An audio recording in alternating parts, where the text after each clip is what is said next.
Hello folks, Dan here. Welcome back to my channel. I posted this video. I promised a video telling the backstory on this Grand Prix I got. Okay, I want you to watch this video to the end because it's not only a backstory about a car, it's a story to tell you why it is very important to keep an updated will through your whole life. I don't care if you're 20 years old, 30 years old, 40 years old, 50 years old. It's very important to keep a will. And the story about this car is gonna enlighten you on the importance. Okay, here's a photo of the car. I finally got it offloaded. I saved you the aggravation of watching me load and unload. I posted a video the other day of the car. What a beautiful ride! Beautiful ride. And to answer a couple of comments, someone asked me if I was going to restore it. Yes, I am. I'm going to freshen up the upholstery. Paint job, some new tires. That's basically all the car needs. Believe it or not, the AC even works in this car, and it's still got the original R12 Freon in it. Amazing. Truly amazing. Let's get on with the backstory here. Okay, let me get over here and sit down and get comfortable. I'll tell you all about this car. I got this about 10 years ago. Oh, to answer the other comment, someone asked me how I could leave this car sit in my driveway in the weather for 10 years. Well, I lived in Las Vegas, Nevada. We rarely got any rain. And but the car really wasn't sitting in the weather. And I did drive it occasionally. I put about 2,000 miles on this car over a period of 10 years. Not much, but it did get driven occasionally. And I would take it down, put a gallon of gas in it now and then, let it sit in the driveway and run until it ran out of gas. This way I wouldn't have gas, you know, varnishing up and screwing up fuel lines, carburetor, blah, blah, blah. And then when I wanted to run it again, I'd put a gallon of gas in it, start her up, maybe drive it around the block, put it back in the driveway till it ran out of gas. Did that for 10 years.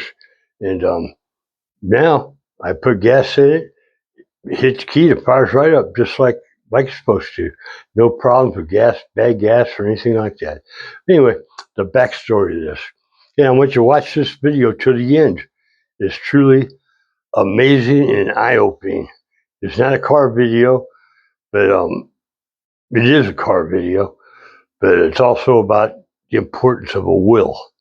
Okay, I was rehabbing homes for the estate administrators. That's what I retired from doing. You know, drywall, painting, replacing doors, windows, anything a house needed.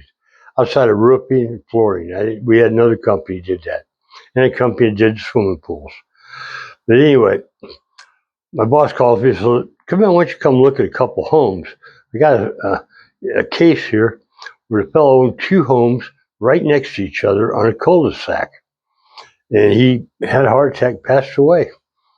And so I go down there, and sure enough, this Grand Prix is sitting in the driveway. Well, I'm a lover of especially Pontiacs.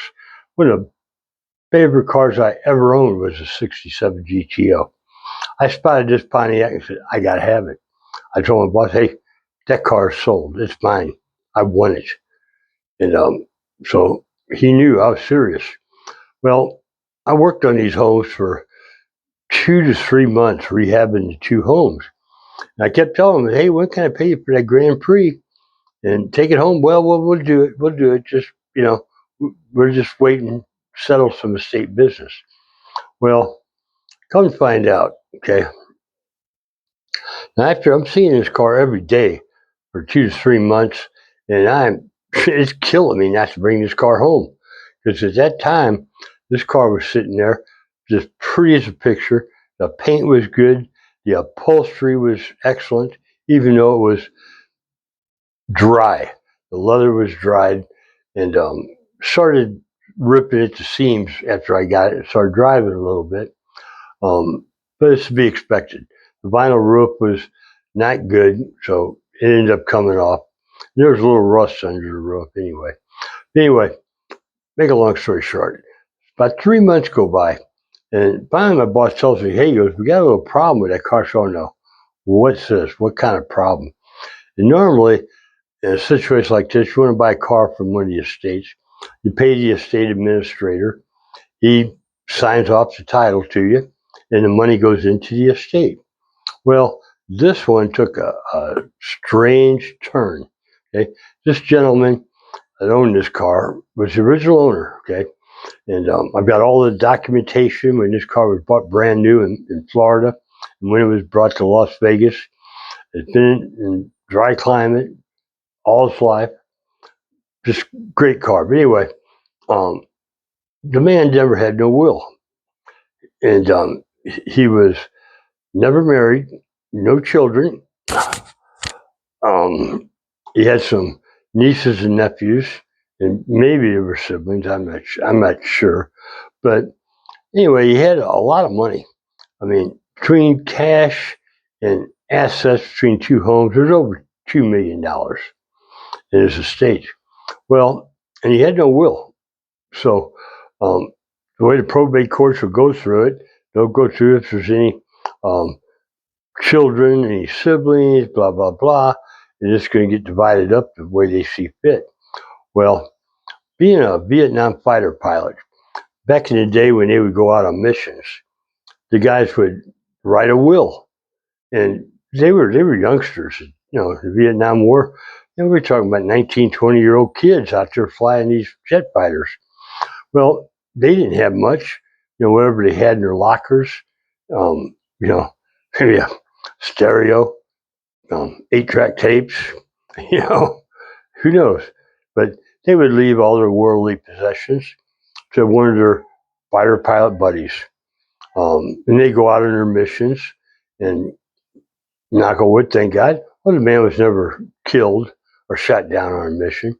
So, he never left his worldly possessions to his fighter pilot buddies.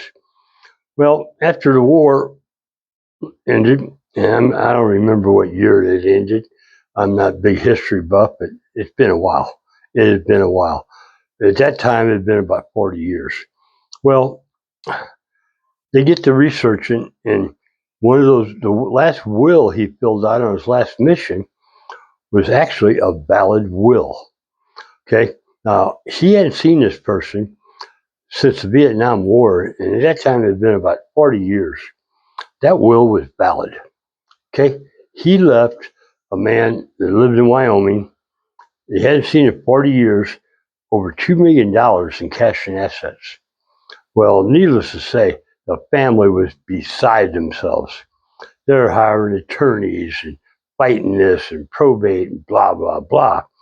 Well, it ended up about 6 months go by before I got that car. It ended up settled. The man in Wyoming inherited that entire estate. And so he had to approve the sale of it. That all the paperwork had to be sent to Wyoming. It's sent back to me before I could actually purchase the car. But that's how I ended up getting the car. So if he would have had a will, his family would have, received that money. Even though they were all fighting over it, which is somebody dies, it turns into a shit show. This is why you're better off. Have a will. Have a current will. Don't assume that if you pass away, your spouse is going to inherit your home just because you're married. Because that's not the way the law works.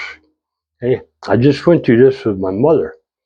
My mother owned a home in Texas, and her husband died. The house was in both their names. Well, she didn't inherit the house. In Texas, she didn't go through the probate and everything, and she just assumed it reverted to her. Not so. Not in Texas, anyway. Because she ended up owned half a house. And when she died, she had left the house to my nephew. Well, she didn't leave a house. She left half a house to the nephew, and the other half went to her deceased husband's oldest son. Well, now it's in probate. Then the probate has to contact her deceased husband's oldest son. So they tracking him down and find that he was killed in a motorcycle accident in Nebraska. Um, you know, so well, that was going on 2 years ago. Needless to say, the house is still in probate. Okay, we're still paying the insurance and the taxes on the house, the upkeep on the house, and they're still telling how long this thing's going to be in probate.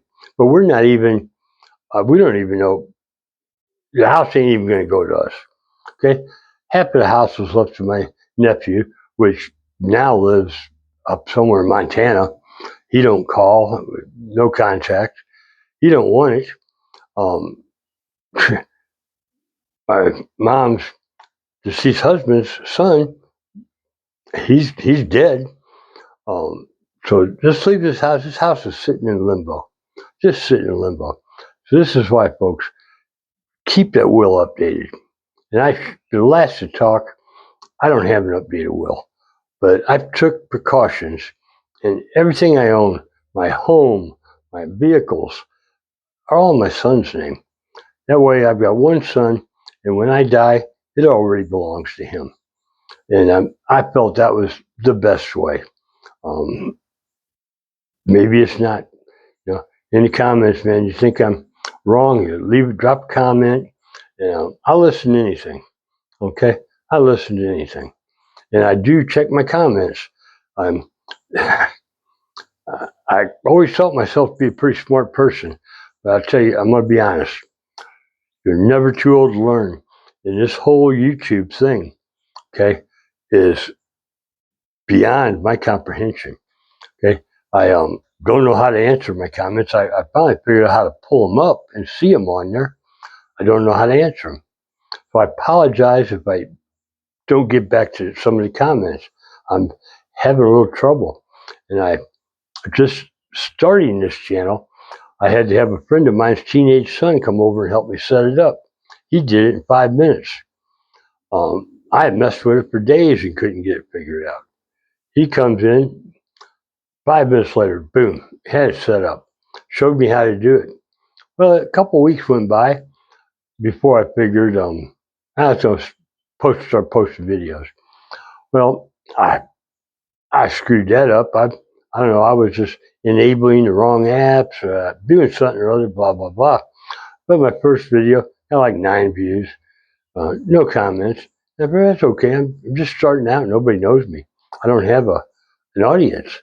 Well, my second view got less than that. It was 3 or 4 views. It's like, wow. You know, then the next one got, I think, 6 views. It's like, damn. I mean, I know my videos aren't that bad, and I don't do any editing. They're just coming out. What you see is what you get. From the bottom of my heart, I'm going to tell the truth. I'm going to tell you the way it is. And I'm very sincere about this. I want to build an audience. And I want to give you some content that's going to help you, and not just sit here and ramble. I don't want to make videos of loading and unloading cars. We've all seen that done. We don't care. Hey, I don't want to watch for 5 minutes, watch somebody unload a car, and then watch them huff and puff and talk about, this and that. So that's why I skipped all that. Okay, just like my video on my pond, I'm gonna be doing next. I didn't do an unboxing video on the fountain I bought. Everybody has seen an unboxing video. It's boring. Nobody wants to see it. Now, I wish I would have been videoing it, because installing the damn thing, I fell in the pond. Hilarious. Just hilarious. I didn't think so at the time. I was just wetter than hell. I had my wallet in my pocket. Everything got wet. That pond's deep. It's deep. But the water was warm, I will say that. But anyway, on this car, I am planning on restoring it. Okay, don't need a lot. The car runs and drives perfect. But the upholstery's raggedy.